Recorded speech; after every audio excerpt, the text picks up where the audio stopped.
Hello and welcome back to Stu Structures. We're going to try a quick build this time and we're going to work on a scale house, so stay tuned.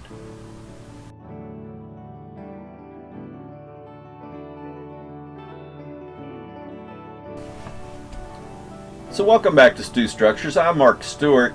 A lot of my builds and things that I put out there, some of my buildings have, well, I think the beanery was 24 episodes and videos to put that building together, which was a huge building, so that's not too far stretched. Even the freight house has taken a lot of videos to put together. So this year I'm going to try to get some videos out that are small, quick builds and things people out there can build in a few evenings in a week or something, and have some smaller buildings for their layout. And one of the things that most railroads had, most everybody models a small yard of some sort on their model railroad to use for staging or actually switching operations and real live operatings. But one of the things that was required in most good-sized yards was actually a scale to weigh cars. And the layout that I'm building with Grafton had a scale house, so we're going to build that scale house. So let's just jump into it and get started, and I'll show you the process of how we're going to do this. Now, I do have 3 pictures of this that a friend gave to me, Michael Watsnowski, which I'll give credit to at the end of the video here, but he took these years ago, and I don't have a picture of the back side of it, but the front side, you can see the foundations, everything comes out to meet the tracks. Here's one picture that I do have of the inside of the scale itself. I'm not going to use this particular type of scale in here, and I'll explain that in a little bit. But out of the general plan book, this plan for the scale house is in there. Now, this is not quite as deep as the one I'm going to build, so I had to extend one wall and make some differences. But I do have this basswood here that has wood siding scribed into it, so I'm going to use this to make all the walls out of. And I go through all my parts boxes, and I have all these Tichy windows and doors that'll work. The tan windows are actually Grant Line windows, and I'm going to go ahead and butcher one of these to go ahead and make the one window that I need. So I'm gonna have to cut these 2 in parts, and then what I do is glue them back together to come up with this big window here, and it gives me a little spare piece to use in the future for something else if I ever really need to. Now, this is a slight deviation from what the one in Grafton looks like, but it is a match to what the scale drawing is that I have for the plan. So I go ahead and use that wood and use my windows and cut out all the openings for the doors and windows. Now, the big window that I made is a casement window, so I'm going to have to come back and add some trim to the front of that. The 2 angled walls, the wood is exactly the same size as the windows.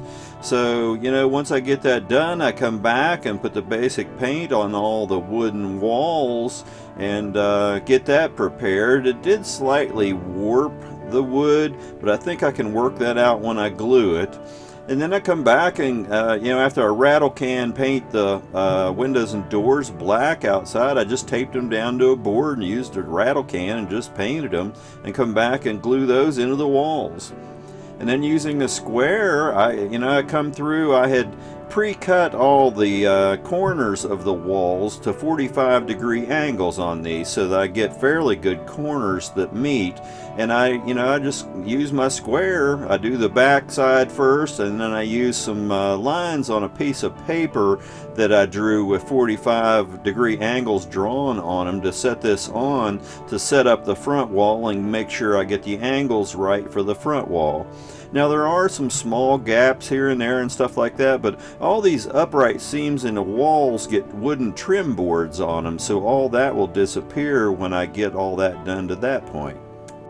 And the next thing we're going to do is go ahead and build a foundation for this. This is all sitting on concrete. So I set the building down on a nice thick piece of basswood, and I go ahead and cut out this basic foundation. Now it also has this extension off of one end, which is kind of a way to get down underneath of it, to work on stuff underneath of it.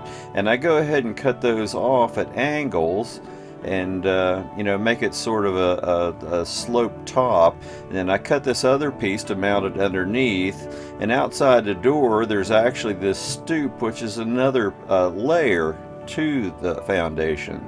So I just go ahead and glue all these together and clamp them really good, because you know, water-based glues, the wood glue that I use, has a tendency sometimes to warp the wood. So with all these clamps on it, I know nothing's going to move around on me, and it's all going to work out okay. And then I, you know, just come back and work with this. I went ahead and put a basic first coat of paint on this. Then I came back and added this second piece to the foundation underneath that opening to go down underneath the basement area. And you know, then I come back and redid the paint for the concrete. And I just mixed these two paints here to get a basic concrete color. Concrete really isn't white or gray or tan. It's kind of a mix of colors. And then I get some real thin styrene and cut a sheet for the doors over that opening, and I just use tiny pieces of styrene to use for the handles and hinges, and just make that up as I go along basically. And then come back and put some black paint on that, and another coat on the concrete to finish off the concrete color, and basically that's, you know, the basis of the foundation all completed.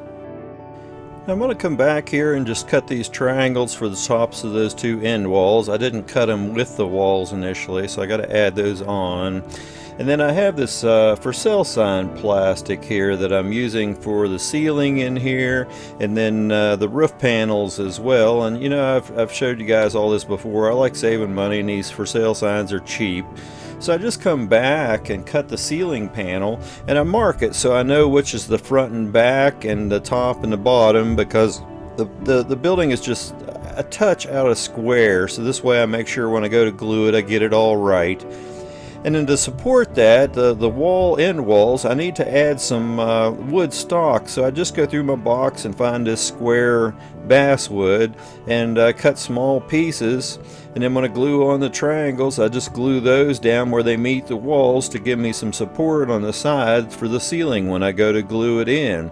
And then, you know, I cut that piece of plastic that I'd made for the ceiling and go ahead and cut notches and do the work I have to do onto it to get it ready. I also drill a hole in the center for the light as well. Then I find some of this strip styrene because I need to come back and make trim boards for where all those wood wall panels meet on the outside of the building. And I pre-paint those black and then come back and cut them and just glue those into place where all those seams were in the building, you know, in the corners. And that finishes kind of most all the outside of the building at that point in time. Now I'm going to add a bunch of lights to these. There was 4 exterior lights, and I'm going to add an interior light. So I just take these TG lights, I cut off the bulbs like I've explained this before. I'm just going to go through it briefly here. But then I take a router and just route out the bottom side of those lights to form, you know, a concave area or a cup underneath of them like a real light would have been. And you just got to take your time with these. I just use a real small stone bit in my Dremel, and you know, just go slow because the plastic melts really easy, and just take your time. And you know, it's not perfect, but it gets them concave area really well. And you can see the lights here, they're real tiny, so I'm just going to take this drill bit here and drill down through the hole that's pre-made in the lights where they normally mount the brackets, and get a hole in there to run the wires through. And then I paint the underneath of the lights a white color as a reflector underneath of there. And then I just run my wires up through the lights and, you know, to put a touch of Gorilla Glue on them to glue them into place, and that's the lights. You know, I've explained this many times, but I figured I'd just hit it again real quick. Now I'm doing some interiors, and I have this scale and a potbelly stove that I found on my white metal castings, so I'm going to use those in there. and I'm going to make a desk, and I have a chair. So the desk, I just threw together some pieces of basswood basically to make a desk for this. Nothing really extensive. But once I put paint on it and put a few pieces of paper on the desk with a little bit of writing on them, it's a good representation when you look through the outside of the building in there of what's going on. I want to add a clock to the wall, and I found this tiny picture of a fast clock in one of my railroad magazines and just cut it out, and then cut it down to size. Found this piece of basswood, and I'm just going to come back and glue a clock onto that piece of basswood, and then I'll know how big to cut out the basswood around it to form the clock itself. So then I just come back and do that, and here's just a basic shape. Now I'm going to come back and add just a little styrene paneled square down underneath of that, because it would have had something to get in and out of the clock to fix the time and all that type of thing, and put some brown paint on it, and then we have a clock for inside the building. And I'm just going to come back here and mount it on the interior wall, and you can see it's just a hair big, but I could have cut the wood a little smaller. I didn't check this on the wall ahead of time. I probably should have, but it's okay. Now the lights, I'm going to pre-drill 4 holes and put them on the building the way they were, in the picture of the original building. They had all these lights so they could see all the markings on the cars from the inside at night. And then I come back and just add all the detail to the floor and drill holes where the light wires will go down through the foundation, and come back and mount the house, or the scale house, onto the foundation itself and glue it into place. I did go ahead and add the little man outside. There's a coal bucket outside the door too. Then I've just made this little crank phone and put it on the other end of the wall down by the door, and it's just something I threw together, nothing all that great, but it serves a purpose and it looks like an old crank phone. Add the light to the center hole that I've pre-drilled in that ceiling and glue it into place, and then go ahead and fish all the wires down through the floor as I put it into place, and then glue it in, and the ceiling's in place with an interior light. Now the wires I did pre-paint a white to match the wall so they don't show up on the inside as much. I add a top brace across the triangles of the walls for the roof to give it some center support, and I just cut these thin panels and glue them into place on the roof. And I use the same tissue paper that I always use in just doing tar paper roofs, and come back and glue that in place, and then trim off the excess around the edges, and that's the roof in place. Come back, put a little bit of black paint on it, and that's basically the structure about done. Now, I am going to come back and own a stovepipe on the roof. I'm going to put a little bit of coal in the coal bucket, a few little things, touch up some paint. There's some shiny areas to put some flat on, but basically that's the structure done at this point. So there you have how to build a scale house. I did mine in HO scale, but you can do this in any scale. I'd put all those details on the inside. One thing I forgot before I closed up the ceiling and put the roof on it was to put the stovepipe from the potbelly stove up through the ceiling. I did come back and add the port for it up on the roof, and put a pipe up there so it could vent out the roof. But once this is lit at night, it's just going to be full of smoke in there, and the poor HO people are going to be smothering from lack of oxygen. In any case, at this point, I don't really want to have to take all that apart, because I'm going to have to damage things and redo things when I go to put it all back together. So I'm going to leave it as it is. But I make my fair share of mistakes, unfortunately. But it's a nice little structure, and it'll add a lot of little detail to a small part of the yard where not a lot else is going on. I will probably build the rail part of the tracks and stuff coming into the scales as I do my layout eventually.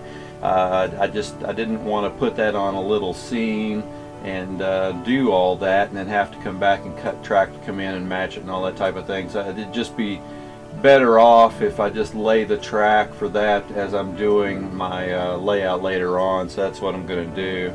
But you know, it's a nice little tiny detail that can go on a layout, and you know, most yards would have had these. You know, it's just something that they had to weigh all the local cars that came in from any local industries or buildings or anything to before they shipped them out, to know how much to charge them for, because they charge by the weight on the cars. So in any case, I hope you enjoyed this little small build. It's a little more complicated than some of the other small builds I'm doing, but you know, it's still not that bad of a building, and it's easy to do, and you don't have to get as complicated as I got with it. But you know, several things in there. I scratch build. I made the desk. The little telephone box that I made is just a couple of tiny pieces of little round styrene dowel, and a chunk of wood, and a little bit of black string to hold the hand piece, and just a bent piece of wire for the crank on the other side of it. But it makes a good representation of the phone. Yeah, for my time period, that's what would have been in most of the buildings that did have phones anyway. There was before radio, so there wouldn't have been walkie-talkies and that kind of thing. In any case, thank you for coming back and sharing this time with me. I do appreciate it. Like and share my videos. You know, a lot of people out there don't know the stuff's out there. I know they say this over and over and over again, but they really don't. It's just, you know, and it's good material that people can learn from. You know, subscribe to my channel. Hit the bell next to the subscribe button there, and you'll be notified whenever you have new content coming out your way. And you know, I throw odd stuff out there from time to time too, and you'll be notified of that as well. So in any case, I would just say it one more time, thank you for coming back and sharing this time with me. Jump out there and do some scratch building. Make some unique little structures for your model railroad, and just, you know, enjoy the hobby. Happy model railroading.